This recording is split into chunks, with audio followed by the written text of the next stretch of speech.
Përshëndetje miq, uroj të jeni mirë dhe mirë se erdhët në kanalin tim. Për ju që më dëgjoni për herë të parë, unë jam Andalina nga sofra ime. Sot do ndaj me ju petullat e radhës që kam përgatitur për familjen time. Janë pa vezë, pa qumësht, pa kos, janë më të thjeshtat në përgatitje, pa mbuk të buta, përgatiten shumë lehtë dhe mund t'i shoqëroni me çfarë të keni dëshirë. Mund t'i quani si të dëshironi, por në shtëpinë time këto quhen petulla me ujë. Fillojmë pa humbur kohë. Në një enë kam shtuar 200 ml ujë, një lugë gjelle maja, një lugë çaji krip, i përziem shumë mirë dhe i lëm 2-3 minuta sa të aktivizohet pak majaja.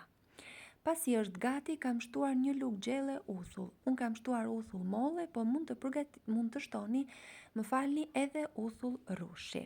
Vazhdoj me miell, rreth 400-500 gram miell, mund ta shtoni pak e nga pak, duke shtuar dhe një lugë çaji krip. E punoj masën me duar, na formohet një brum i butë dhe pak i ngjitur.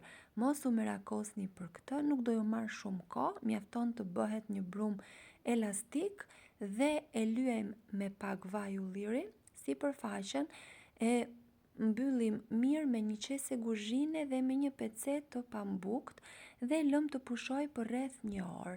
Sa më shumë të pushoj, aq më mirë është, aq më të mira bëhen. Për shembull, nëse dëshironi që t'i bëni në mëngjes herët, mund ta përgatisni brumin në darkë vonë, ta ruani në frigorifer dhe të nesërmen e keni gati, madje duket sikur ju a ka përgatitur dikush tjetër, i keni vetëm për të skuqur.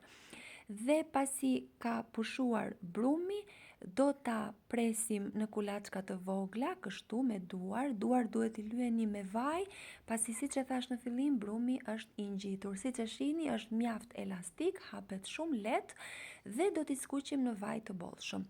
Dua t'ju kujtoj se nëse jeni ri në kanalin tim, ju ftoj t'i hidhni një sy recetave të mia dhe nëse ato ju pëlqejnë, mos harroni të bëni subscribe dhe të shtypni butonin e ziles, kështu do njoftoheni për çdo recetë të re të postuar. Në kanal do të gjeni mjaft receta të petullave, por këto janë më shumë për personat që nuk duan aromën e vezëve.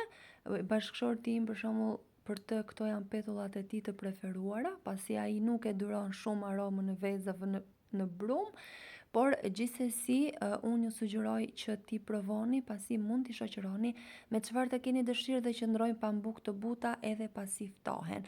Në shkënaqësi për mua të mësoj se nga cili vend i Shqipërisë dhe i botës më ndiqni. Nëse keni dëshirë, mund të ma shkruani në koment. Nëse dëshironi të bëni më të shijshme, mund t'i shtoni edhe pak djath të thërmuar kur përgatisni brumin. Kjo është sipas dëshirës tuaj, për ju që dëshironi të keni diçka shtesë, jo vetëm brum. Nëse ju pëlqeu kjo video, për të më mbështetur, mos harroni të bëni like dhe të lini përshtypjen tuaj në koment. Faleminderit që më ndiqni.